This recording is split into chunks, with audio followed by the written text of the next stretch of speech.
Jeffrey Epstein files. ये नाम है ना, अमेरिका और ब्रिटेन में तो सत्ता को हिला रहा है, पर इसकी गूंज भारत की राजनीति में क्यों सुनाई दे रही है? आज हम इसी अजीब से कनेक्शन को समझने की कोशिश करेंगे कि आखिर एक अमेरिकी स्कैंडल भारतीय बहस का मुद्दा बन कैसे गया। तो सवाल बड़ा सीधा है, जब मामला 7 समंदर पार का है तो भाई हमारे भारतीय नेताओं का नाम इस पूरे विवाद में क्यों घसीटा जा रहा है? चलिए एक एक करके फैक्ट्स के साथ इस राजनीतिक पहेली को सुलझाते हैं। इस पूरी बहस को समझने के लिए ना सबसे पहले हमें इसकी जड़ों तक जाना होगा। आखिर ये एप्स्टीन फाइल्स हैं क्या, और इसमें जो आरोप हैं वो असल में क्या हैं?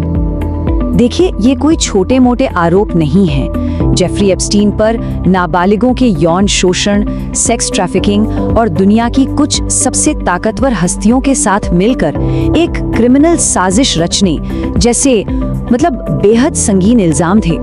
और ये मामला तब और भी बड़ा हो गया जब अमेरिकी अदालती दस्तावेजों में सोचिए बिल क्लिंटन और प्रिंस एंड्रू जैसे बड़े बड़े अंतर्राष्ट्रीय नाम सामने आए। इन्हीं नामों की वजह से ये स्कैंडल पूरी दुनिया में सुर्खियां बन गया। और यहीं पर इस पूरे मामले की सबसे जरूरी बात सामने आती है। इसे बिल्कुल साफ साफ समझ लीजिए, किसी भी, और मैं फिर से दोहरा रही हूँ, किसी भी ऑफिशियल जांच, चार्जशीट या अदालती दस्तावेज में किसी भी भारतीय नेता का नाम दूर दूर तक नहीं है, एक भी नहीं। तो सवाल ये उठता है कि भाई अगर किसी भारतीय नेता का नाम है ही नहीं तो फिर ये बहस छिड़ी कैसे? यहीं से कहानी कानूनी तथ्यों से मुड़कर भारतीय राजनीति के गलियारों में पहुंच जाती है।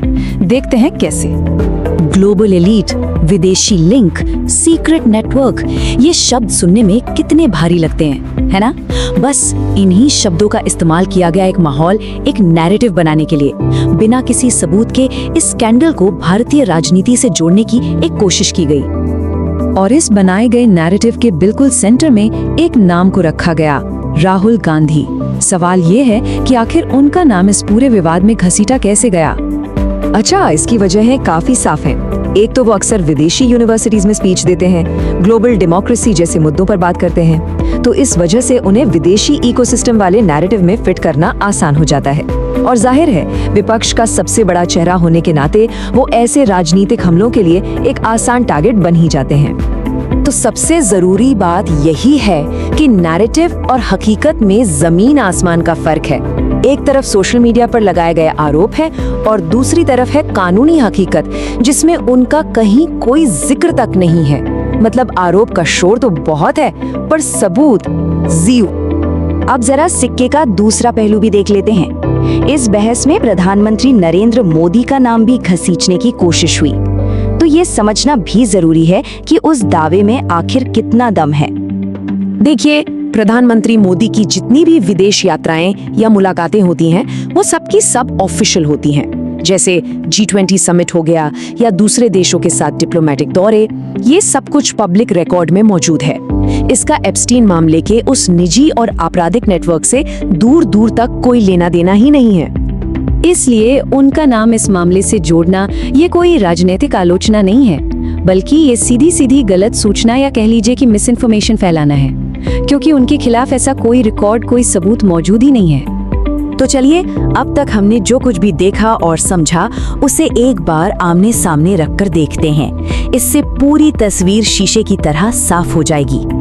तो देखिए, क्या एप्स्टीन फाइल्स में किसी का नाम है? नहीं, दोनों में से किसी का नहीं। अच्छा, तो फिर नाम जुड़ा कैसे? राहुल गांधी का नाम एक सोशल मीडिया नैरेटिव से जोड़ा गया और मोदी जी का नाम क्लिकबेट और फेक न्यूज से। कानूनी सबूत दोनों के लिए जीरो, बिल्कुल जीरो। और असलियत क्या है?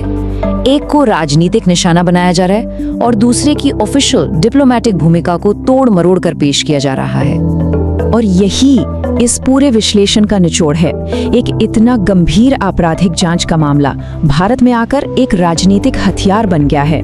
इसका इस्तेमाल अब सच जानने के लिए नहीं, बल्कि एक दूसरे पर कीचड़ उछालने के लिए हो रहा है। देखिए, सोशल मीडिया के इस दौर में ना किसी का भी नाम उछालना बहुत बहुत आसान है, लेकिन सच हमेशा सबूत मांगता है। इसलिए आज हमें भरोसे से ज्यादा प्रमाण की जरूरत है। और ये बात हमेशा याद रखनी चाहिए कि लोकतंत्र अफवाहों से नहीं, तथ्यों से चलता है।